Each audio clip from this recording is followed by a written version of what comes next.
নমস্কার ভক্তরা, জয় শ্রীকৃষ্ণ। রাধে রাধে ভক্তরা।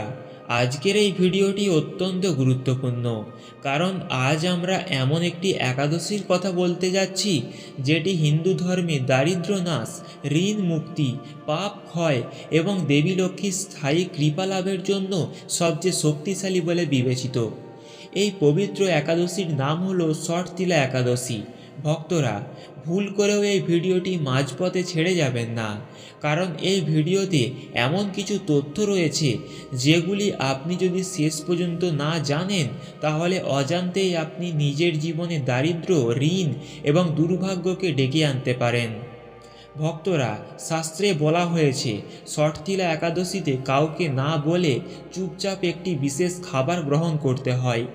এই খাবারটি গ্রহণ করলে ভগবান বিষ্ণু এবং দেবী লক্ষ্মীর বিশেষ কৃপা বর্ষিত হয়। এমনকি প্রজন্মের পর প্রজন্ম ধরে চলে আসা দারিদ্র্যও চিরতরে দূর হয়ে যায়।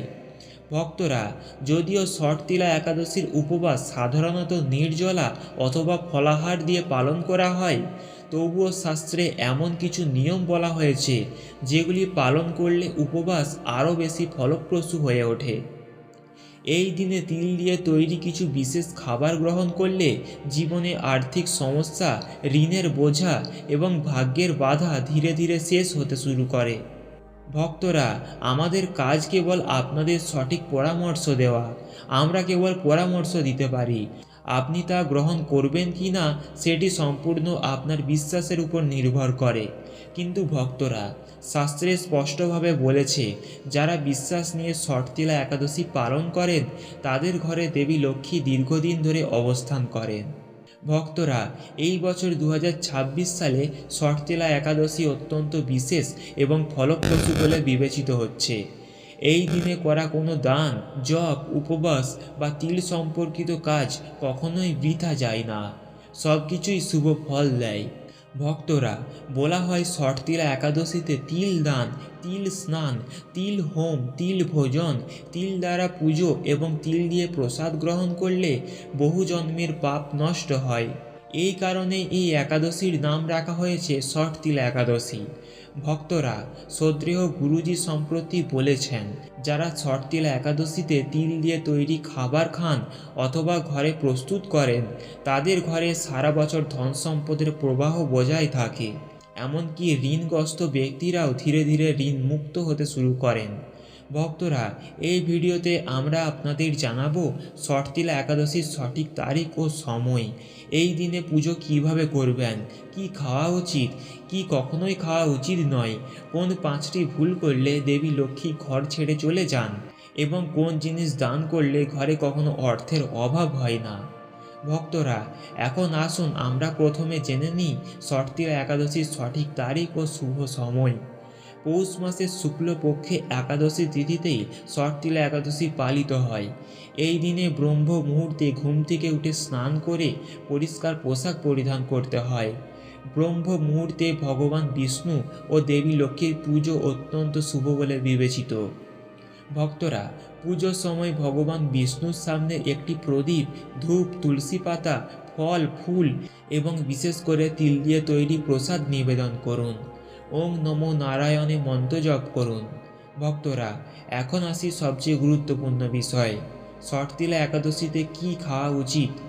শাস্ত্র অনুসারে এই দিনে তিলের লাড্ডু, তিলের ক্ষীর, দুধ, গুড়, মিশ্রি এবং ফল খাওয়া অত্যন্ত শুভ। বিশেষ করে তিল ও গুড় একসাথে খেলে দরিদ্র নাশ হয় এবং দেবী লক্ষ্মী স্থায়ীভাবে ঘরে বাস করেন। ভক্তরা, ষটতিলা একাদশীতে অবশ্যই একটি গরুকে তিল বা গুড় খাওয়াতে হবে। যদি আপনি এই দিনে গরুকে এই জিনিস খাওয়ান তাহলে দেবী লক্ষ্মীর আশীর্বাদ আপনার জীবনের সমস্ত অর্থনৈতিক পথ খুলে যাবে। ভক্তরা, কিন্তু এখন প্রশ্ন হলো এই দিনে কি কখনোই খাওয়া উচিত নয়। ভুল করেও ষটতিলা একাদশীতে রসুন, পেঁয়াজ, ভাত এবং তাৎসমিক খাবার গ্রহণ করবেন না। এই খাবারগুলো গ্রহণ করলে রাহু কেতুর প্রভাব বৃদ্ধি পায় এবং ভগবান বিষ্ণু ও দেবী লক্ষ্মীর কৃপা বাধাপ্রাপ্ত হয়। ভক্তরা, এখন জেনে নিন ষটতিলা একাদশীতে এই 5টি ভুল কখনোই করবেন না। প্রথমত, এই দিনে কাউকে অপমান করবেন না। দ্বিতীয়ত, মহিলাদের অসম্মান করবেন না, কারণ তারা দেবী লক্ষ্মীর প্রতীক। তৃতীয়ত, তুলসী গাছ, ঝাড়ু বা লবণ কাউকে দেবেন না। চতুর্থত, ঘরে আবর্জনা বাইরে ফেলবেন না। পঞ্চমত, এই দিনে কাউকে টাকা ধার দেবেন না। ভক্তরা, শাস্ত্রে বলা হয়েছে, এই দিনে যদি কেউ আপনার দরজায় কিছু চাইতে আসে, সে মানব রূপে দেবী লক্ষ্মীও হতে পারেন, তবে খালি হাতে ফিরিয়ে দেবেন না। ভক্তরা, মনে রাখবেন, যে ঘরে পবিত্রতা, সংযম এবং দয়া থাকে, সেই ঘরেই দেবী লক্ষ্মী স্থায়ীভাবে বসবাস করেন। এখন ভক্তরা, ভিডিও শেষ করার আগে হাত জোড় করে অনুরোধ করছি, যদি আপনি এই চ্যানেলে নতুন হন, দয়া করে চ্যানেলটি সাবস্ক্রাইব করবেন, ভিডিওটি লাইক করবেন এবং কমেন্ট বক্সে নারায়ণেই লিখুন। ভগবান বিষ্ণু ও দেবী লক্ষ্মীর কৃপা আপনাদের উপর ভগবান বিষ্ণু ও দেবী লক্ষ্মীর কৃপা আপনাদের সকলের উপর বর্ষিত হোক। জয় শ্রীহরি, জয় মা লক্ষ্মী, রাধে রাধে। নমস্কার ভক্তরা, জয় শ্রীকৃষ্ণ, রাধে রাধে ভক্তরা। আজকের এই ভিডিওটি অত্যন্ত গুরুত্বপূর্ণ, কারণ আজ আমরা এমন একটি একাদশীর কথা বলতে যাচ্ছি, যেটি হিন্দু ধর্মে দারিদ্র্য নাশ, ঋণ মুক্তি, পাপ ক্ষয় এবং দেবী লক্ষ্মীর স্থায়ী কৃপা লাভের জন্য সবচেয়ে শক্তিশালী বলে বিবেচিত। এই পবিত্র একাদশীর নাম হলো ষটতিলা একাদশী। ভক্তরা, ভুল করেও এই ভিডিওটি মাঝপথে ছেড়ে যাবেন না, কারণ এই ভিডিওতে এমন কিছু তথ্য রয়েছে যেগুলি আপনি যদি শেষ পর্যন্ত না জানেন, তাহলে অজান্তেই আপনি নিজের জীবনে দারিদ্র্য, ঋণ এবং দুর্ভাগ্যকে ডেকে আনতে পারেন। ভক্তরা, শাস্ত্রে বলা হয়েছে, ষটতিলা একাদশীতে কাউকে না বলে চুপচাপ একটি বিশেষ খাবার গ্রহণ করতে হয়। এই খাবারটি গ্রহণ করলে ভগবান বিষ্ণু এবং দেবী লক্ষ্মীর বিশেষ কৃপা বর্ষিত হয়। এমনকি প্রজন্মের পর প্রজন্ম ধরে চলে আসা দারিদ্র্যও চিরতরে দূর হয়ে যায়। ভক্তরা, যদিও ষটতিলা একাদশীর উপবাস সাধারণত নির্জলা অথবা ফলাহার দিয়ে পালন করা হয়, তবুও শাস্ত্রে এমন কিছু নিয়ম বলা হয়েছে যেগুলি পালন করলে উপবাস আরও বেশি ফলপ্রসূ হয়ে ওঠে। এই দিনে তিল দিয়ে তৈরি কিছু বিশেষ খাবার গ্রহণ করলে জীবনে আর্থিক সমস্যা, ঋণের বোঝা এবং ভাগ্যের বাধা ধীরে ধীরে শেষ হতে শুরু করে। ভক্তরা, আমাদের কাজ কেবল আপনাদের সঠিক পরামর্শ দেওয়া। আমরা কেবল পরামর্শ দিতে পারি, আপনি তা গ্রহণ করবেন কি না সেটি সম্পূর্ণ আপনার বিশ্বাসের উপর নির্ভর করে। কিন্তু ভক্তরা, শাস্ত্রে স্পষ্টভাবে বলেছে, যারা বিশ্বাস নিয়ে ষটতিলা একাদশী পালন করেন, তাদের ঘরে দেবী লক্ষ্মী দীর্ঘদিন ধরে অবস্থান করেন। ভক্তরা, এই বছর 2026 সালে ষটতিলা একাদশী অত্যন্ত বিশেষ এবং ফলপ্রসূ বলে বিবেচিত হচ্ছে। এই দিনে করা কোনো দান, জপ, উপবাস বা তিল সম্পর্কিত কাজ কখনোই বৃথা যায় না, সব কিছুই শুভ ফল দেয়। ভক্তরা, বলা হয় ষটতিলা একাদশীতে তিল দান, তিল স্নান, তিল হোম, তিল ভোজন, তিল দ্বারা পুজো এবং তিল দিয়ে প্রসাদ গ্রহণ করলে বহু জন্মের পাপ নষ্ট হয়।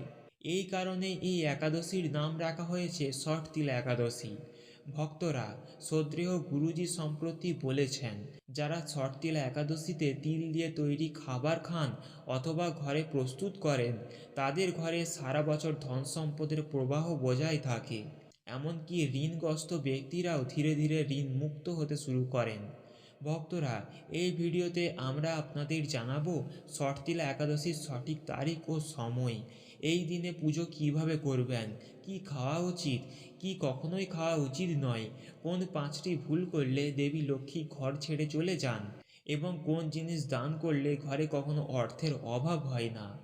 ভক্তরা, এখন আসুন আমরা প্রথমে জেনে নিই ষটতিলা একাদশীর সঠিক তারিখ ও শুভ সময়। পৌষ মাসের শুক্লপক্ষে একাদশী তিথিতেই ষটতিলা একাদশী পালিত হয়। এই দিনে ব্রহ্ম মুহূর্তে ঘুম থেকে উঠে স্নান করে পরিষ্কার পোশাক পরিধান করতে হয়। ব্রহ্ম মুহূর্তে ভগবান বিষ্ণু ও দেবী লক্ষ্মীর পুজো অত্যন্ত শুভ বলে বিবেচিত। ভক্তরা, পুজোর সময় ভগবান বিষ্ণুর সামনে একটি প্রদীপ, ধূপ, তুলসী পাতা, ফল, ফুল এবং বিশেষ করে তিল দিয়ে তৈরি প্রসাদ নিবেদন করুন। ওং নমো নারায়ণে মন্ত্র জপ করুন। ভক্তরা, এখন আসি সবচেয়ে গুরুত্বপূর্ণ বিষয়, ষটতিলা একাদশীতে কি খাওয়া উচিত। শাস্ত্র অনুসারে এই দিনে তিলের লাড্ডু, তিলের ক্ষীর, দুধ, গুড়, মিশ্রি এবং ফল খাওয়া অত্যন্ত শুভ। বিশেষ করে তিল ও গুড় একসাথে খেলে দরিদ্র নাশ হয় এবং দেবী লক্ষ্মী স্থায়ীভাবে ঘরে বাস করেন। ভক্তরা, ষটতিলা একাদশীতে অবশ্যই একটি গরুকে তিল বা গুড় খাওয়াতে হবে।